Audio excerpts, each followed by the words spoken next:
Donald Trump did not just raise the temperature of this war. When he demanded what he called unconditional surrender from Iran, he was no longer talking like a president trying to pressure an adversary into negotiations. He was talking like a leader publicly defining the other side's future on his own terms. And when he went even further and said the United States must be involved in choosing Iran's next leader, that moved the story beyond military escalation and into something much bigger. A fight over sovereignty, legitimacy, and who gets to shape the political future of an entire country after war. That is why this moment matters. Not because rhetoric is new in international politics. It is not. And not because Washington and Tehran have never threatened each other before. They have. This matters because the language is now matching a conflict that is already spilling across borders, hitting energy markets, widening into Lebanon, drawing in European military support, and triggering urgent warnings from the United Nations that the situation could spiral beyond anyone's control. Once words like surrender and leadership selection enter the public record in the middle of an expanding war, the conflict stops looking temporary. It starts looking like an attempt to redesign the region by force. And that is the first key point to understand. Unconditional surrender is not a negotiating phrase. It is not a midpoint. It is not a signal that a compromise is close. It is the kind of term associated with total defeat, with one side dictating terms and the other side losing the right to shape the outcome. In practical terms, it tells Iran there is no visible off-ramp in the current American message other than submission. For markets, allies, adversaries, and civilians watching this unfold, that kind of message does not calm expectations. It hardens them. It tells everyone involved to start preparing not just for pressure, but for a much longer and more unpredictable confrontation. Then came the second statement, and in some ways, it was even more extraordinary. Trump said the United States should have a role in choosing Iran's next leader. Reuters reported that he said Washington wanted to be involved in the process of selecting the person who would lead Iran in the future. Axios separately reported that he said he needed to be personally involved in selecting that leader. CNN reported he told Dana Bash he was not worried whether Iran became a democratic state, so long as the new leader treated the United States and Israel well. That combination of statements is not just hawkish. It openly frames the war in terms of political engineering after the fighting. And once you hear that clearly, the script of the conflict changes. This is no longer just about strikes, retaliation, deterrence, or even nuclear policy. It becomes a story about regime outcome. The distinction matters because the broader and more openly political the stated objective becomes, the harder it is to bring the conflict back down into a narrow military exchange. If the public message is no longer stop doing X, but instead your leadership future will be shaped by us, then the other side hears something far more existential. And history shows that when wars begin sounding existential, the incentives for restraint usually get weaker, not stronger. Now layer those statements onto the battlefield reality being reported. CNN said the war had entered its 7th day with U.S. attacks on Iran, ramping up, and Israeli strikes in Lebanon contributing to panic. The same report said more than 1,320 people had been killed, according to Lebanese and Iranian state media, with more than 200 reported dead in Iran and more than 217 in Lebanon. CNN also reported that Lebanon's government said more than 109,000 people were in displacement shelters after Israeli evacuation orders and attacks triggered mass flight. Those are not signs of a contained clash. They are signs of a conflict broadening geographically and deepening humanly at the same time. The UN has been warning about exactly that danger. Antonio Guterres called for serious diplomatic negotiations and warned that the situation could spiral beyond anyone's control. In a UN emergency meeting summary, he condemned the strikes and subsequent counterattacks and warned about the wider regional consequences. Those warnings matter because they are not coming from a partisan commentator or a market strategist trying to game a narrative. They are coming from the top of the international system, tasked with looking at conflict through the lens of escalation risk, civilian harm, and regional stability. When that office starts using language like spiral, it is because the pattern already looks unstable.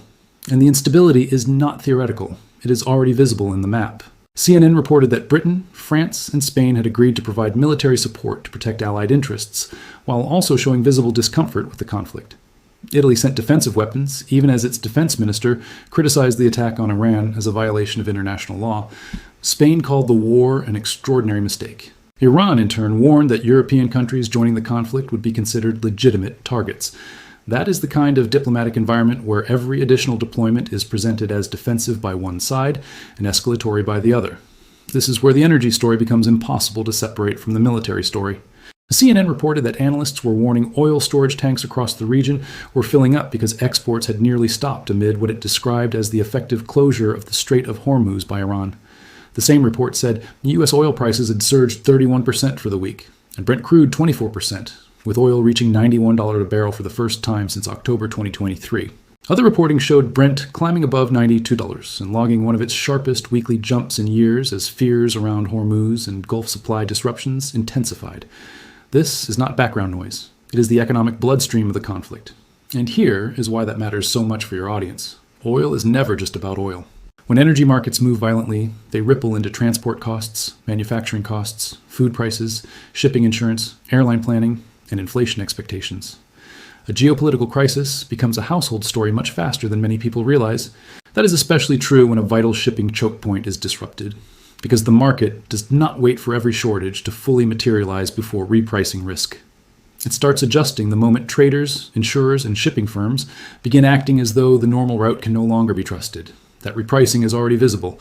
Shipping behavior is one of the clearest signals that this is not merely rhetorical escalation. CNN reported that Maersk became the second shipping company to suspend operations in the Middle East. Separate reporting said Maersk had halted vessel transit through the Strait of Hormuz for safety reasons, while another major shipping company told vessels to shelter and suspended passage through the Suez Canal. When logistics firms with real assets and real liability exposure start changing routes, pausing operations, or telling ships to wait, they are making a hard commercial judgment that the operational risk has changed. That does not prove catastrophe is inevitable. It does prove the disruption is serious enough to alter behavior now. So when Trump says surrender and when he says the United States should help shape the next leadership in Tehran, the significance is not just ideological. It lands in the middle of a moment when the region is already under widening military pressure, when civilians are being displaced, when UN peacekeepers have reportedly been critically injured in Lebanon, when Gulf states are facing direct strikes, and when energy and shipping systems are already under stress. In other words, these comments do not arrive in a vacuum. They arrive when the cost of misunderstanding intent is much higher than normal. There is also a political contradiction inside Trump's message that deserves attention. On one hand, demanding unconditional surrender sounds like the language of total war. On the other, telling CNN he is not focused on whether Iran becomes a democracy, as long as the next leader treats the US and Israel well, sounds much more transactional. Put together, the message is not, we have a clearly articulated democratic end state. It is, the acceptable outcome is one that aligns with our security and political preferences. That may sound blunt, but bluntness is exactly why it is so consequential. It strips away softer diplomatic language and reveals the core priority as influence over outcome. And that is where credibility becomes crucial for your script. A safe, strong video should not pretend to know what happens next. It should show viewers what has already happened, what has actually been said, and why those statements reshape the stakes. That means avoiding the trap of claiming certainty about regime collapse, oil collapse, or immediate world war scenarios. The facts are already powerful enough. Trump did use the phrase unconditional surrender. Reuters and Axios did report that he said the U.S. must be involved in choosing Iran's next leader. CNN did report that he told Dana Bash he cared more about whether the next leader treated the U.S. and Israel well than whether Iran became democratic. You do not need to exaggerate that. You just need to let the audience absorb what it means. Another important layer is that the conflict is no longer confined to Iran and Israel. CNN reported strikes and interceptions involving Saudi Arabia, Bahrain, Kuwait, Iraq, and possible spillover toward Turkish airspace. AP reported continuing strikes on neighboring Gulf countries and said Iranian attacks had expanded to places including Bahrain and Saudi Arabia. The broader the theater becomes, the more every actor has a different threshold for risk and a different idea of what a tolerable outcome looks like. That matters because wars often become harder to stop when more countries are affected, even if not all of them entered the conflict willingly. At the same time, the information environment is getting more dangerous. CNN reported that Russia was providing Iran with intelligence on the movements of American troops, ships, and aircraft, which would mark a major new layer of involvement if sustained. Whether that grows into something deeper or remains limited, it tells you that larger powers are now reading this conflict not only as a regional emergency, but as a strategic opening. And once that happens, each public statement by Washington carries not only a military signal to Iran, but also a wider signal to Moscow, European allies, Gulf states, and energy markets about how far the United States thinks it is willing to go. Allies hear it and ask whether they are being pulled toward an open-ended political project. Adversaries hear it and argue that the war was never just about immediate security threats. Markets hear it and price a longer timeline for instability. And ordinary people hear it and conclude that the conflict may not end with a limited ceasefire if one side's publicly stated position includes shaping the other side's post-war leadership. In international politics, words can harden expectations before troop movements do. This is one of those moments. There is another reason this matters: precedent. Publicly claiming a role in choosing another country's next leader is the kind of statement that echoes far beyond a single war. It raises questions about sovereignty, about how regime change is discussed in the 21st century, and about whether military pressure is being paired with explicit political selection in a way the world is expected to accept as normal.